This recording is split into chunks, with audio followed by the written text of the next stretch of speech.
Hey there, subscribe to my channel, and also press this bell icon so you never miss any new updates, cause whenever we upload new video you will get a notification on your phone. Part 1. You'll hear a tutor and two students discussing modern European writers. First, you have some time to look at questions 1 to 6.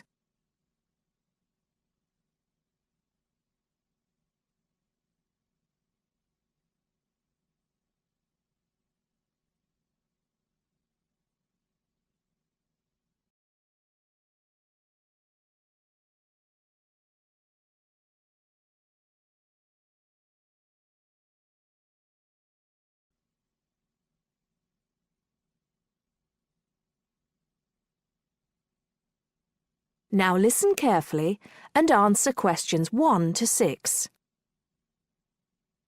Okay, so to continue our look at modern European writers who have focused on the future in their work, today we're talking about H.G. Wells.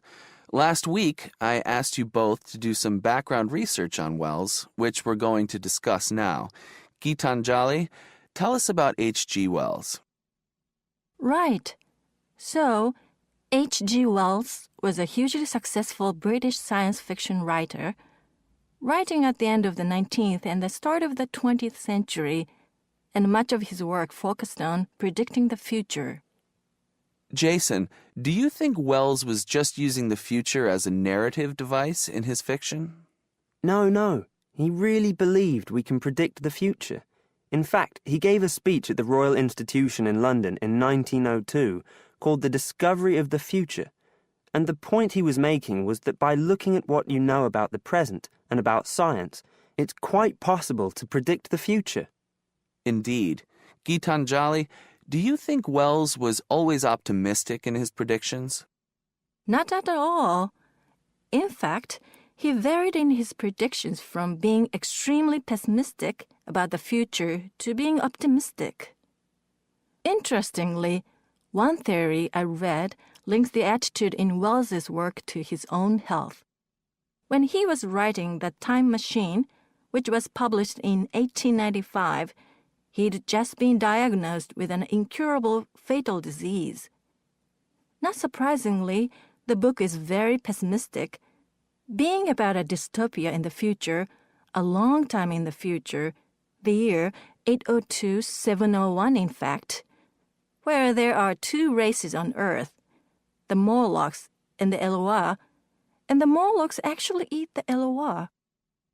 I thought it was interesting, though, that it was H.G. Wells who actually came up with the phrase time machine, so despite being pessimistic, the work has had a lasting effect on our culture. Right. After The Time Machine, though, H.G. Wells didn't die, of course, and his recovery might be why he began to be a bit more optimistic about the future. So that brings us to his first utopia, Anticipations. Jason, tell us about that. Well, Anticipations, or to give it its full title, Anticipations of the Reaction of the Mechanical and Scientific Progress upon Human Life and Scientific Thought, was published in 1901 and was set in the New Republic of the year 2000. Some of the things Wells predicts are fairly close to our reality today, including 24-hour news, global telecommunications, and even a European Union. We'll come back to the accuracy of Wells's predictions a little later. Gitanjali, how was Wells's work received at the time? Well, although Wells was extremely successful, not everyone respected his work or his predictions. Another well-known science fiction writer, Jules Verne, viciously attacked him for works such as The First Man in the Moon, which Verne argued weren't rooted in scientific fact at all. That's right. Now, Wells wrote a number of other utopian visions of the future. Jason? Yes, in A Modern Utopia, published in 1905, his vision was of a world where there's no private property, where everyone has access to wonderful healthcare, and interestingly, where everyone's personal information is stored on cards in a central database outside Paris. Apart from the healthcare, I'm not sure everyone today would see that as a positive view of the future. Neither am I. And, on a similar note, Wells strongly believed in population control and in The Shape of Things to Come, which was published in 1933, he sees and supports a world where the population is kept at 2 billion. Once again, I'm not sure most people today would necessarily see that as a good thing. Before you hear the rest of the conversation, you have some time to look at questions 7 to 10.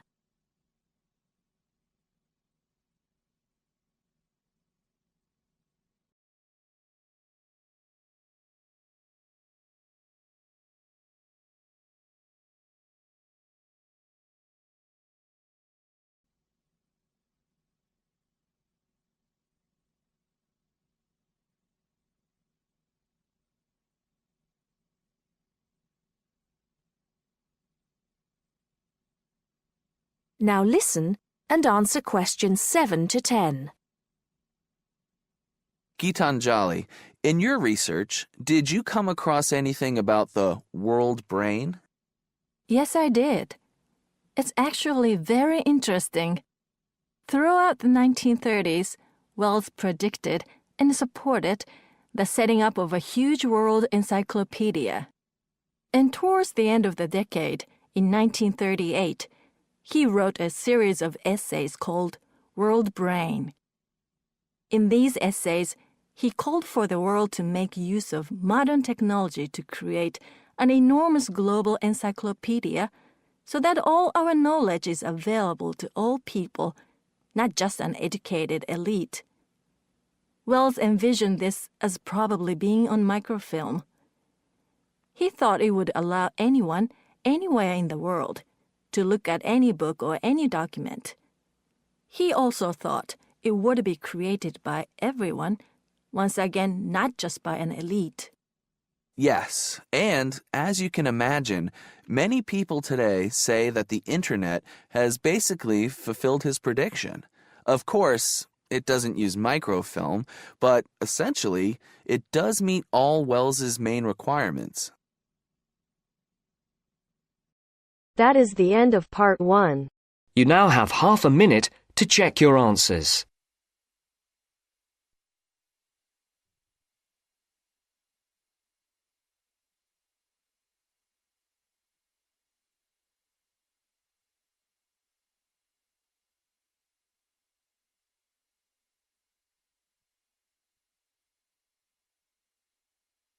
Now turns to part 2. Part 2. You are going to hear a lecture about dining services. First, you have some time to look at questions 11 to 14.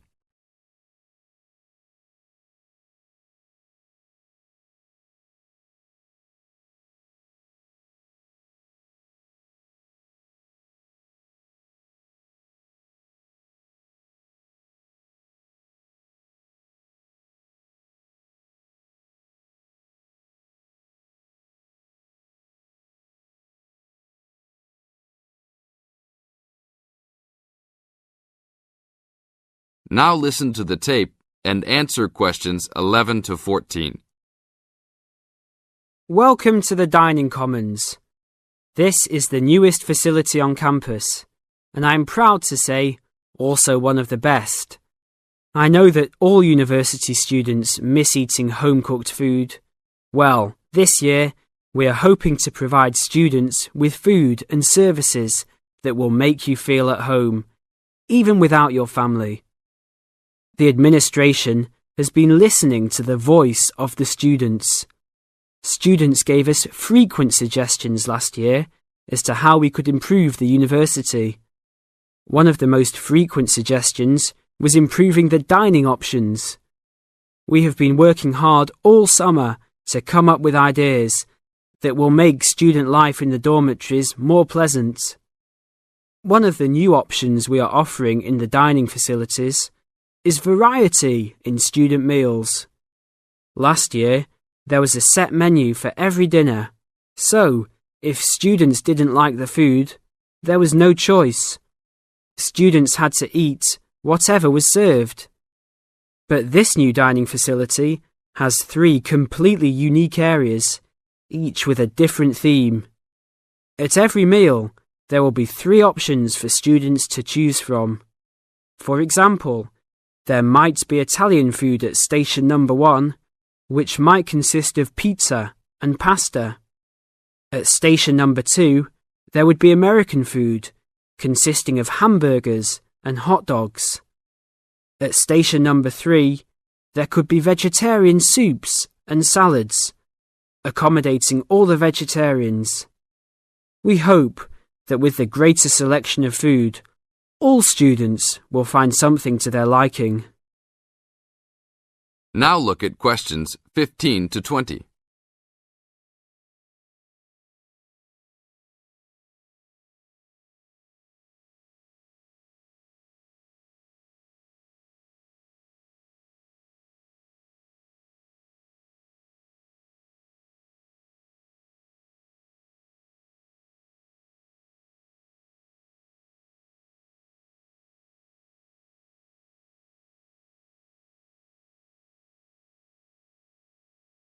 Now listen to the tape and answer questions 15 to 20.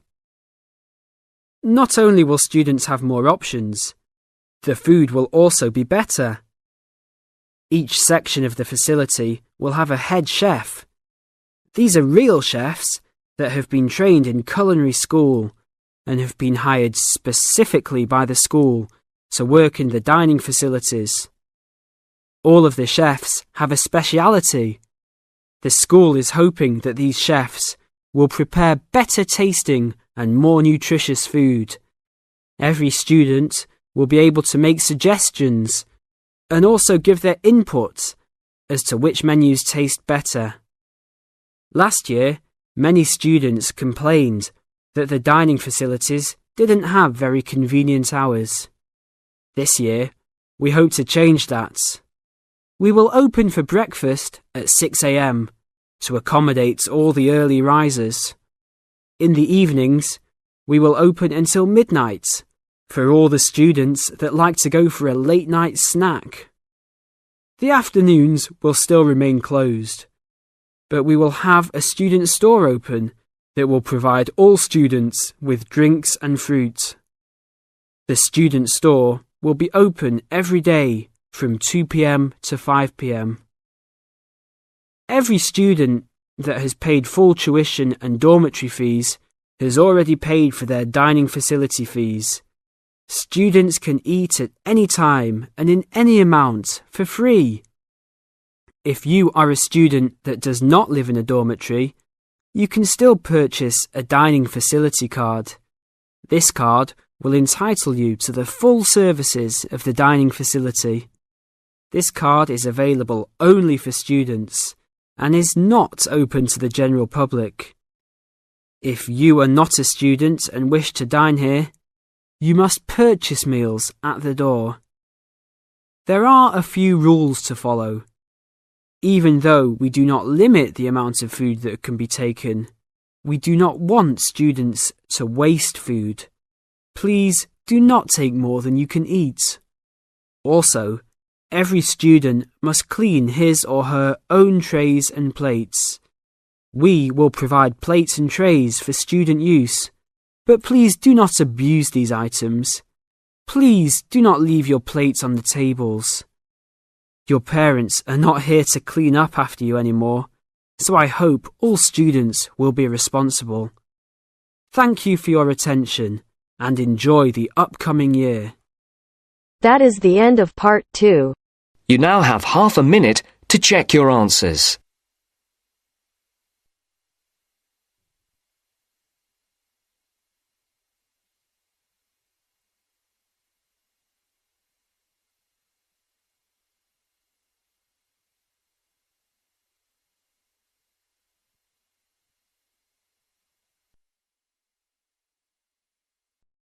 Now turns to part 3. Part 3. You will hear a conversation about tea between an expert and a reporter. You have 30 seconds to look at questions 21 to 24.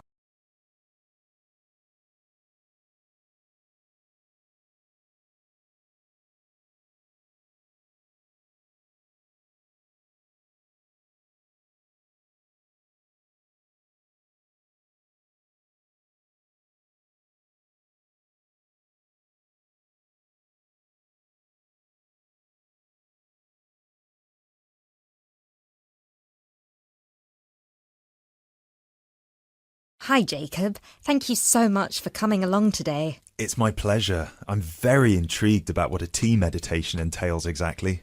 Well, it's very simple, really. I think the first thing you need to keep in mind is that it is mostly about leaving everything that you have been thinking or worrying about today to one side. Really focus on the present moment. It sounds great. I certainly don't know very much about tea, and I'm keen to get started. But before you go into more detail, can I ask you what your favourite kind of tea is? Well, I think the kind of tea we are going to have today is my favourite. It is pu'er tea from Yunnan province in southern China. What makes this tea special? Pu'er is a dark tea. The regions of Yunnan, the north of Vietnam and Laos, have one of the best climates for growing tea in the world. Pu'er is a post-fermented tea. Oh, what is a post-fermented tea exactly? It is a tea that has undergone a period of aging in the open air. They age the tea for days, even years. The exposure to humidity and oxygen help to oxidize the tea leaves and encourage fermentation. This changes the smell of the tea and also removes a lot of bitterness from the taste. It sounds similar to the process of aging wine. The process is different, but the effect of aging on the taste is certainly similar. Does this mean the tea can be quite expensive? Absolutely. It can be very expensive. The tea is usually pressed into balls or cakes and sold. At one time, only tea enthusiasts cared about buying these cakes, but now many people have realised that they are an investment, and so buy them like they would buy gold, because the price goes up a lot over time. Before you hear the rest of the talk, you have some time to look at questions 25 to 30.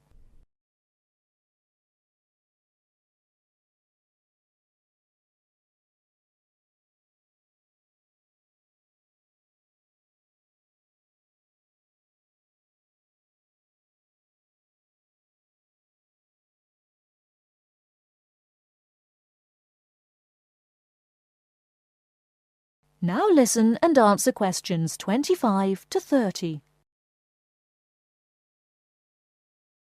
So now I want you to focus on clearing your mind of anything other than this present moment. Let go of any concerns. OK, one slight problem. I will need to record our conversation, and I will need to take notes for the article. I plan to write about this for my newspaper. Is that OK? Oh yes, of course. Whatever you need. Thank you. I'll try to keep my notes to a minimum. Good. So, where was I? Oh yes, I think very few people really appreciate the complexity and variety of tea that exists in the world. Right. Most people are maybe like me and just use tea bags. Exactly. And with a tea bag, the tea is trapped inside and cannot move around freely. You can really taste the difference drinking a brewed tea that was free to move around through all the water. So, do you ever use tea bags? Never. There are many different kinds of tea: white, yellow, black, green, oolong, matcha, herbal and many others. Each one has its own unique properties. To fully experience what each tea has to offer, you must brew it in the correct way. I also believe in only drinking tea that is picked and sorted by hand, rather than using mechanical processes. Although it takes more time, the tea made by hand is so much better that it leads to an increase in the tea's sales. But in that case, surely if there is more interest in the tea, and with the time-intensive farming process, this means there could be shortages because the demand is higher than the ability to produce it. There were shortages for a while, but then an artificial fermentation process was developed in the 1970s, which helped to speed up the fermentation times. As I mentioned, this process has an aging effect on the taste of pu'er tea that is very similar to the effect on the taste of wine that you get from that fermentation process, though for pu'er tea today, we're talking about that artificial process. How can they do this artificially? The farmers gather the tea leaves into a big pile, then cover it with a large sheet or tarp.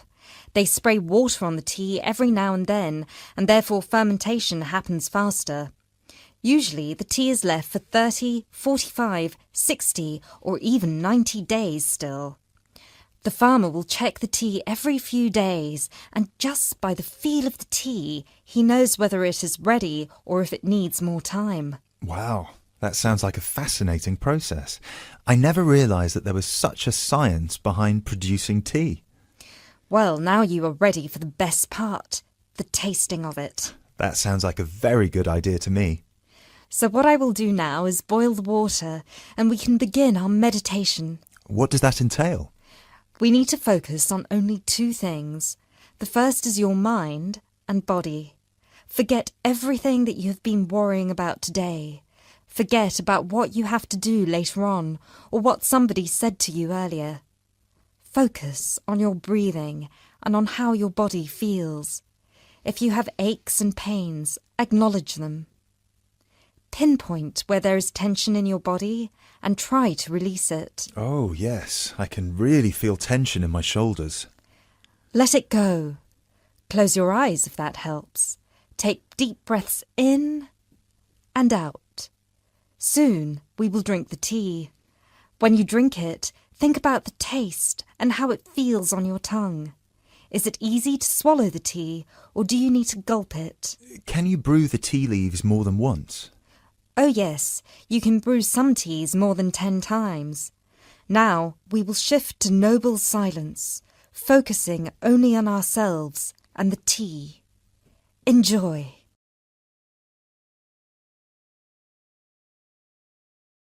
That is the end of part 3. You now have half a minute to check your answers.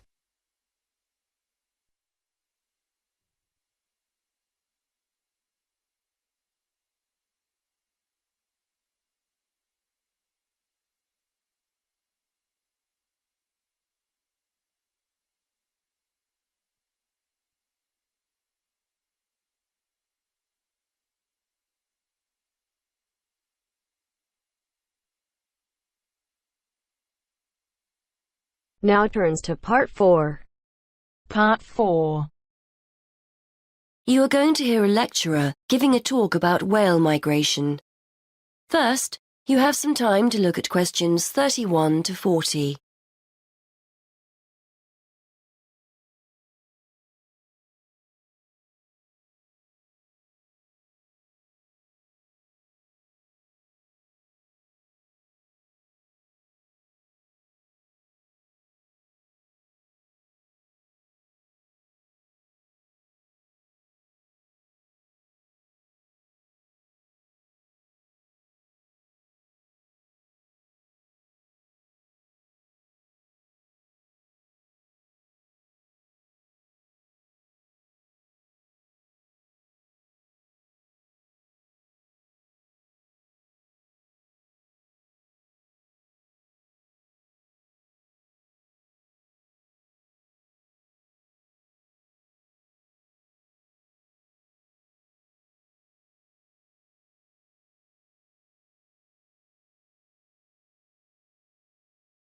Now listen and answer questions 31 to 40.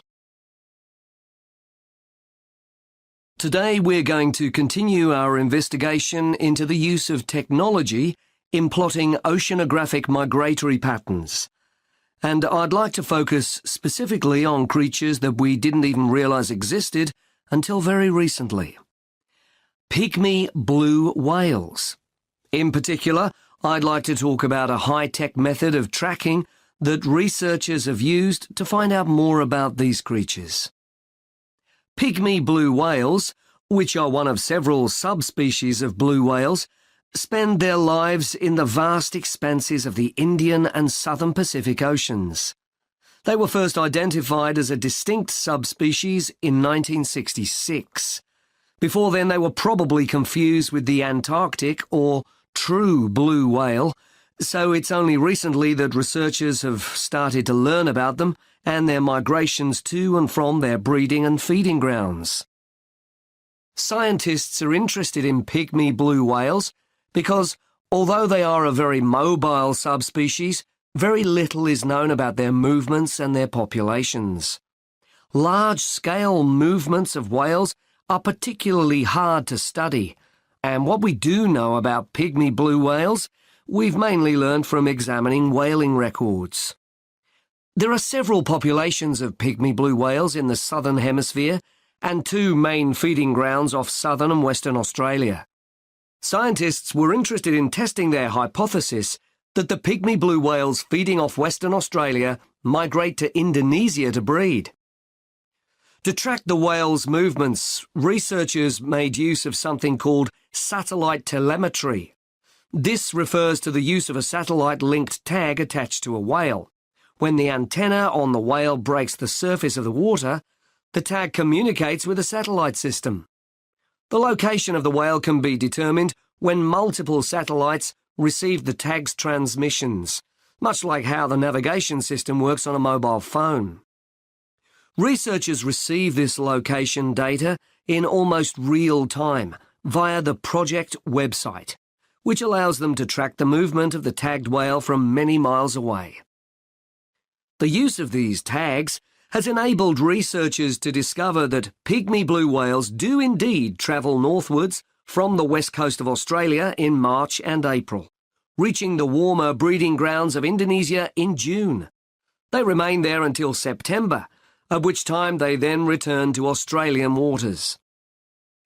In addition to identifying the migratory pattern of this particular population of pygmy whales, research has also shone new light on the whales' feeding patterns. It's usually assumed that whales go without food outside of the summer, when they leave their feeding grounds. But interestingly, the pygmy blue whales studied travel from productive feeding grounds off Western Australia to productive areas in Indonesia, and therefore probably still have the opportunity to feed whilst they're in their breeding grounds. It is hoped that mapping the migratory movements of the pygmy whales will help conservation efforts for these endangered animals, and the study has enabled researchers to identify specific conservation issues. For example, the migratory routes of pygmy blue whales correspond closely with shipping routes. Consequently, researchers are keen to monitor whether this has any negative effects on the whale's behaviour. Baleen whales, these are whales that use filters to feed, not teeth, use sounds to communicate and to gain information about their environment. Clearly, as pygmy blue whale movements correspond to shipping routes, there is potential for the noise generated by ships to affect communication and hence social encounters and feeding. Previously, researchers could only hypothesize that pygmy blue whales occupying Western Australian waters travelled into Indonesian waters. Now that this hypothesis has been borne out by evidence, conservation efforts can be undertaken in a wider area than just Australian waters. However, scientists aren't stopping here. A question mark still remains over the movements of the pygmy blue whales that utilise the feeding grounds further south, off the southern coast of Australia. Genetic evidence indicates that there is a mixing taking place between the population of whales in the feeding grounds of Western Australia and the population further south.